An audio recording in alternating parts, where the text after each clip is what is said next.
आज का पहला पाठ प्राज्ञा ग्रंथ अध्याय 2 पद संख्याएं 1, 12 से 22। हम उसे घिनौनी मृत्यु का दंड दिलाएं। विधर्मी कुतर्क करते हुए आपस में यह कहते थे, हम धर्मात्मा के लिए फंदा लगाएं, क्योंकि वह हमें परेशान करता और हमारे आचरण का विरोध करता है। वह हमें संहिता भंग करने के कारण फटकारता है और हम पर हमारी परंपराओं को त्याग देने का अभियोग लगाता है। वह समझता है कि वह ईश्वर को जानता है और अपने को प्रभु का पुत्र कहता है। वह हमारे विचारों के लिए जीवित चुनौती है। उसे देखने मात्र से हमें आरुचि होती है। उसका आचरण दूसरों जैसा नहीं और उसके मार्ग भिन्न हैं। वह हमें खोटा और अपवित्र समझकर हमारे संपर्क से दूर रहता है। वह धर्मियों की अंतगति को सौभाग्यशाली बताता और शेखी मारता है कि ईश्वर उसका पिता है। हम यह देखें कि उसका दावा कहाँ तक सच है। हम यह पता लगाएं कि अंत में उसका क्या होगा। यदि वह धर्मात्मा ईश्वर का पुत्र है तो ईश्वर उसकी सहायता करेगा और उसे उसके विरोधियों के हाथ से छुड़ाएगा। हम अपमान और अत्याचार से उसकी परीक्षा लें, जिससे हम उसकी विनम्रता जान जाएं और उसका धैर्य परख सकें। हम उसे घिनौनी मृत्यु का दंड दिलाएं, क्योंकि उसका दावा है कि वह सुरक्षित ही रहेगा। वे ऐसा सोचते थे, किंतु यह उनकी भूल थी।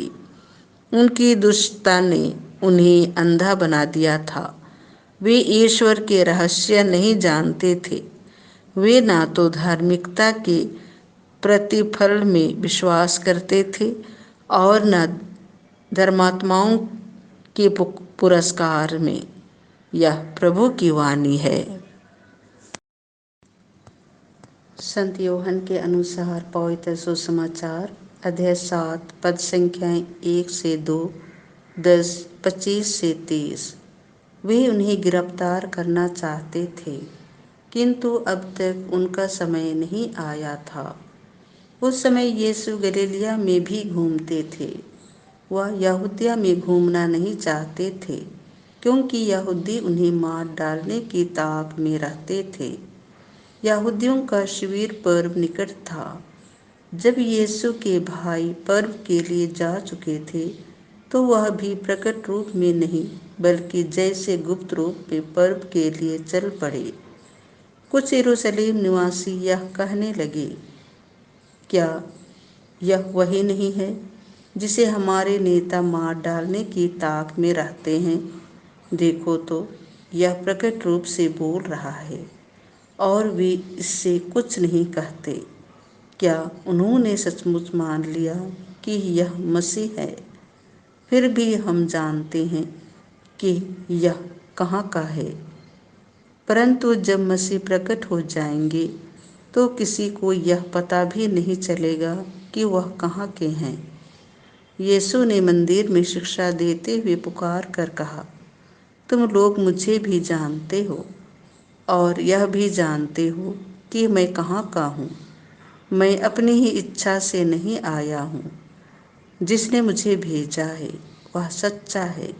तुम लोग उसे नहीं जानते, मैं उसे जानता हूँ, क्योंकि मैं उसके यहाँ से आया हूँ और उसी ने मुझे भेजा है। इस पर भी उन्हें गिरफ्तार करना चाहते थे, किंतु किसी ने उन पर हाथ नहीं डाला, क्योंकि अब तक उनका समय नहीं आया था। यह प्रभु का सुसमाचार है।